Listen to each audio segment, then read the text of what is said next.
What's up, world? Peep this. I got me a DJI Osmo Pocket 3, so I'm filming on that right now. Still testing it out. I might return it to be honest, but so far so good. It's very versatile and I can just like flip it sideways, flip it horizontal, um, depending on what I want to record. But I'm a little late on this video. I was supposed to film this like 3-4 days ago, but today is May the 13th, Tuesday. Um, I went to China. Then I went to Chicago last weekend.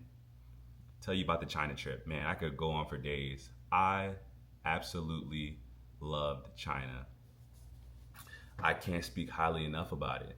From getting there, the culture, China's 12 hours ahead of East Coast time. So majority of the people that I know were asleep when I would be going about my day. So it allowed me to just be present in the moment, experiencing everything that China had to offer. You know, when you travel somewhere, you're kind of like texting all your friends and family to kind of let them know, like, hey, I'm doing this, or hey, I'm going here. After about like 9 a.m. my time, or 10 or 11, most of my friends and family would be asleep, except for like the freaks that be up at 3 a.m., which was 3 p.m. my time. But like getting to China was cool. The culture there is such that like it's just based on like respect and just minding the business that pays you. Everybody there just kind of goes about their day and they don't bother you. The streets are clean. There's no homeless people, which was very different for me because I live in like the Washington D.C. metro area. There's a lot of homeless people here. Even when I was living in Houston last year, plenty of homeless people, and there's always like shit on the streets, but the streets were completely clean, and the technology there is so advanced. Like they have this app called WeChat, which I've used before. I went to China in 2016 to play football, but they have this app called WeChat, right? And WeChat is like WhatsApp, Instagram, your bank, Google Maps, everything that you can think of, all in one app. And of course, it's government ran more than likely, but it's just so seamless. Once you get on WeChat, you can send messages, directly translate, you can pay for products and services, you can order an Uber. They call Uber Didi over there. So I got finessed when I got from the airport, trying to get from the airport to my hotel, maybe a 25-minute commute. Dude was like 250 RMB, which is like 30 something dollars or so. When in reality, it should have been like all of the DDs or the Ubers were like $3. My whole trip there, I didn't really pay that much. So transportation was cool. Even on the app that you use through WeChat to navigate, you can literally get to a red light and see that you have 17 seconds before that red light turns green. So just like the optimization of how the country operates because of the government um, is just super efficient, and everybody is in unison, minding their own business and working in their own lane. And like you know how the US will propagate how like China is an oppressive country and how like the people there are miserable. Nobody there was miserable. Like people really just like, I guess you don't know what you don't know. People there really are okay with their lifestyle. They're like okay with how the government it like treats them. Like if you want to get on certain social media apps, you hop on a VPN. Of course, it lends hand to why certain things like the arts and like business can't necessarily thrive. Because I was asking somebody like, why is K-pop so prominent while there's no like Chinese pop? Korea and China are almost the same culture. And someone told me like, you can't speak out against the government. You can't like say certain things or do certain things. So the art and movies and things like that are relatively bland because you can't step outside of certain guidelines. And that made so much sense to me. And it made sense why like the US is such a bubbling and thriving like creative environment, because you can say and do just about anything without severe repercussions. But it was great in terms of people, culture, and environment. On the business tip, man, when I tell you that I got 2, 3, 4 months of work done in 5 days of being there, I got to go to the factories that my manufacturers are in, meet my manufacturers in person. I have some manufacturers in Guangzhou, and I have a manufacturer in Nanchang. One in Nanchang is who I really bang with. I've been working with them, and they've consistently come through for me. My manufacturer in Guangzhou, like I've had issues with them um, pretty consistently, honestly. So meeting both of them and seeing how excited they were to meet me, like introduce me to their whole team, their family, and like seeing how my money and my dollars and the growth of this business that Vay is has been able to allow them to provide for themselves and their families and even like their local economy was like, damn, like this is real life. Like this isn't on no text chat where I'm telling them, hey, I want 50 pieces of these shorts. It was just like shaking their hand, going out to eat with them, then meeting me, seeing my personality and like seeing how receptive I am to their culture, eating all their food, like learning how to say certain words and how to introduce myself and just really embracing the culture and being a local in a sense. Like I really enjoyed that. And it makes, now that I'm here back in the States talking to my manufacturers, it makes it so much more connected and respected because I know that those are real people. I hadn't even seen my manufacturers' faces. Like my manufacturer, Zoe, she was like, hey, you know, it's been about 5 years we've been working together. And I'm like, damn, that low-key is a long time to know somebody or to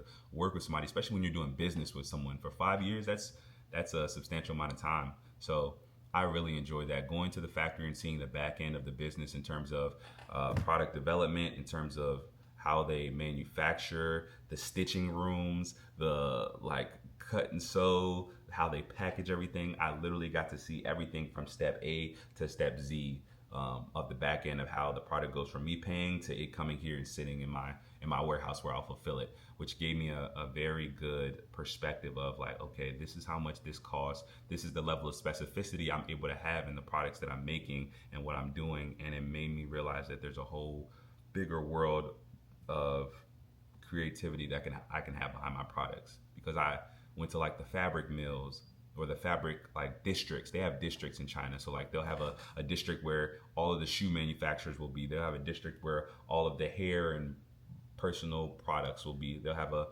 leather district and shit like that. Like I'm going through the districts, going to the different businesses, and I'm like, dang, like this is the material blend. These are the strands and the fabrics and the stitching and like so much specificity. And the one thing I love about business is it's like art.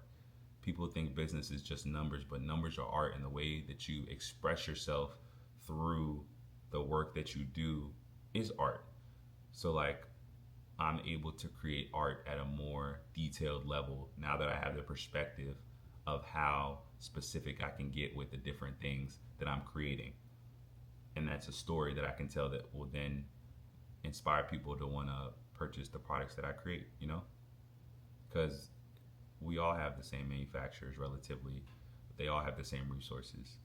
But what you are able to put together in the story you're able to put behind that is what will motivate and inspire people to want to support you. So that was dope. And I got to see why my manufacturer in Guangzhou has made mistakes on my products before, and why my manufacturer in Nanchang has consistently come through for me, because I have been trying to offload a lot of the products that I make with my Guangzhou manufacturer to my Nanchang, and we've been going back and forth for a year, sending samples, going over measurements and stuff like that of products that my Guangzhou manufacturer makes. But like the Nanchang, it was a 4-hour ride on the high-speed rail. That's another thing.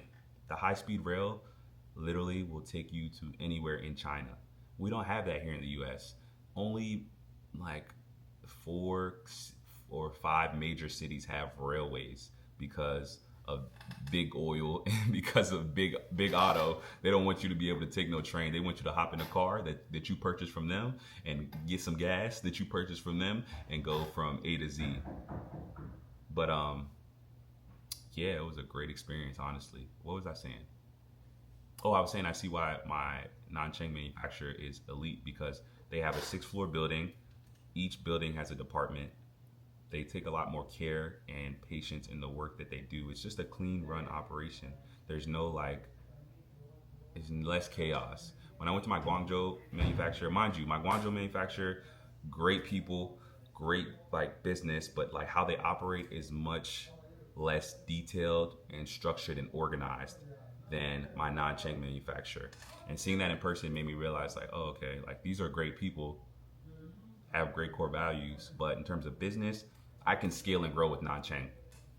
So, um, yeah, I took a lot of my products over to Nanchang. We sat there in person and I was trying on different stuff and I was like, hey, these are the measurements that we need. This is the material I need.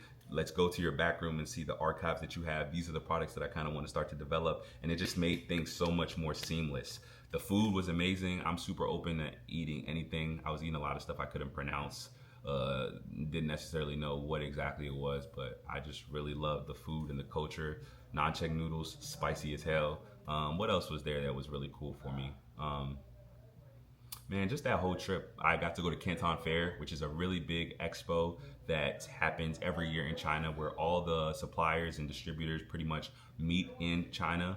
And it's a big expo that they have in the city. They shut down the whole city, and you can pretty much go and see what's the latest and greatest in technology, food, clothing, every industry that you can think of, they have it there. So met one of my manufacturers there that makes my sporting uniforms. Sat down and had a long talk with them, and I got to see like what's possible. I can make shoes, I can make slippers, I can make book bags, I can make literally any and everything that I would want. It's just a matter of finding the right manufacturer, finding the right terms, and being creative in my product development. So I don't know, that trip really energized me and reinvigorated me, and it brought my love for business that I always have and that is never fleeting. It like kind of lit that fire in me to really want to take this shit to the moon, man. So I thoroughly enjoyed that trip. I'm definitely going to try to go back to China again before the end of the year. If not the end of the year, then I'm going to spend maybe 2 to 3 weeks out there in May of next year, whenever Canton Fair is, because it was not enough time to really do what I wanted to do. But still, made the most of it. They're talking in the next room. Oh, and also shout out to Oren, Crease Group, and Ya, because they put on an amazing event where they brought people from all around the world to come and see what the process is that they use to create products. Because Crease Group is a product development company, and I met so many people. I met my friend Bernica from Ivory Coast.